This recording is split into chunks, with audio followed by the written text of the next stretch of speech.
സല്ലല്ലാഹു അലാ മുഹമ്മദ് സല്ലല്ലാഹു അലൈഹി വസല്ലം. ഒരിക്കലും ഭക്ഷണങ്ങൾ ഏറെ വെച്ചിട്ട് അല്ലെങ്കിൽ ഉണ്ടാക്കിയിട്ട് കൊണ്ടുപോയി കൊട്ടുന്ന സ്വഭാവം ഉണ്ടാകരുത്. നമ്മൾ തന്നെ അത് വിവിധ സമയങ്ങളിലായിട്ട് റീകണ്ടീഷൻ ചെയ്തിട്ട് കഴിക്കണം. ചിലരങ്ങനുണ്ട്. പഴയ കാലത്തും നോക്ക് നിങ്ങൾ, നമ്മളെ വീടുകളിലൊന്നും ഈ ഫ്രിഡ്ജില്ല, ഉണ്ടോ? പഴയ കാലത്തൊന്നുമില്ല, അടുത്ത കാലത്തല്ലേ ഇത് വന്നത്.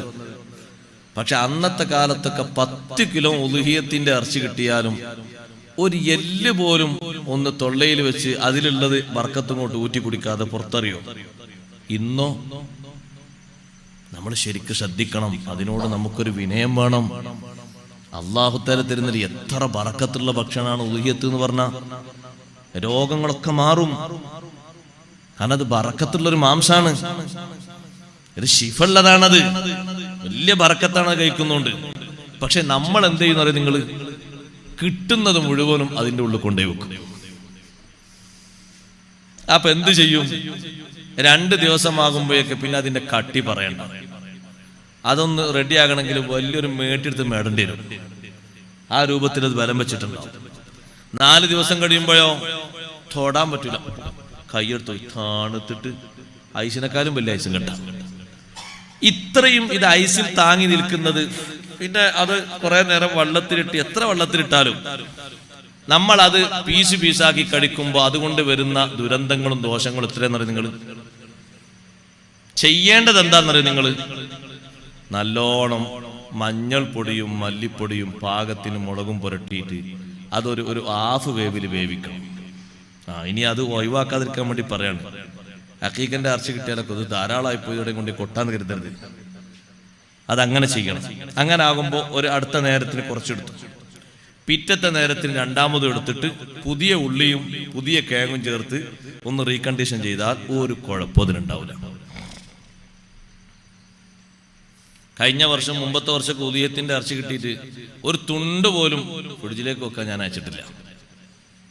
ഞാൻ പറഞ്ഞതിലേക്കോ അതിൽ സൂക്ഷിക്കേണ്ട സാധനങ്ങൾ കാര്യമായിട്ട് 2 എണ്ണമാണ്: പച്ചക്കറികളും ഫ്രൂട്ട്സുകളും. പാല് വരെ അതിൻ്റെ ഉള്ളിൽ കൊണ്ടാവില്ല. ഇത് ഈ അപ്പച്ചട്ടിന്റെ തുണി വരെ കാണും ചിലപ്പോൾ അതിൻ്റെ ഉള്ളിൽ.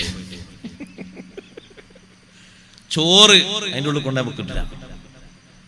കരുത്, കേടാണ്. നമ്മളെ ശരീരത്തിൽ കണ്ടില്ല നിങ്ങൾ താങ്ങാൻ കഴിയാത്ത രോഗങ്ങൾ എത്രയേ വരുന്നത്.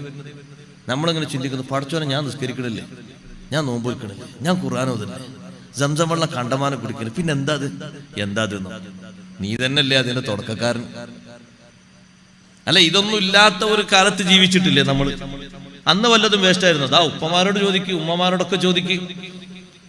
ഞാൻ എന്റെ പഴയ കാലത്തെ വീട്ടിലെ പരിചയം വെച്ചാൽ ഞാൻ പറയുന്ന ഒരൊറ്റ കഷ്ണ ഇറച്ചി പോലും കളയുന്നൊരു സ്വഭാവം ഉണ്ടായിരുന്നില്ല.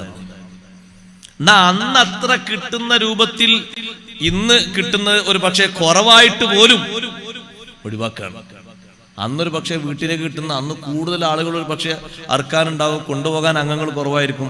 അപ്പൊ ഒരു 10 കിലോനൊക്കെ കിട്ടിയാലും അത് സുഭിക്ഷമായ നല്ല രൂപത്തിൽ ഭക്ഷിക്കും. ഇന്ന് കിട്ടുന്നത് 4 കിലോ ഇറച്ചിയാണെന്ന് കൂട്ടിക്കോളും. ഒരു 1-2 കിലോനിങ്ങനെ ഒന്ന് റെഡിയാക്കി ഭക്ഷിക്കും. പിന്നെ നടക്കൂല, ഞാൻ കുട്ടിക്ക് അല്ലാഹു തആല കാണില്ല, രാത്രിയിലാണ് കുട്ടിയാൽ മതി. എത്ര ഒഴിവാക്കണം. സഹോദരിമാര് നല്ല കഴിവ് ആർജിക്കണം. കണക്കനുസരിച്ച് ഭക്ഷണം വെക്കാനുള്ള കഴിവ്.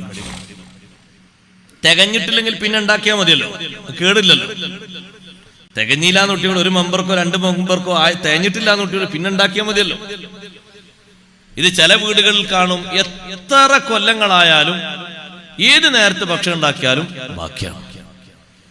അത് കറാമത്തോണ്ട് ബാക്കിയാകല്ല, കണക്കിലധികം എടുത്തുകൊണ്ടാണ്. അപ്പൊ പിന്നെ ഈ ബാക്കിയുള്ളത് ഭക്ഷിക്കാൻ ആളില്ലാതുമ്പോ ഒരു പക്ഷേ ഇതിന് കുറ്റത്തിൽ നിന്ന് ഒഴിവാകണമെങ്കിൽ ഒന്നുകിൽ ഇത് പക്ഷികളോ മറ്റോ ആരെങ്കിലും ഭക്ഷിക്കണം, അല്ലെങ്കിൽ മൃഗങ്ങൾ ആരെങ്കിലും ഭക്ഷിക്കണം. വെറുതെ കൊണ്ടുപോയി കുടിയിൽ തള്ളിയാൽ അല്ലാഹു വെറുതെ വിടൂല.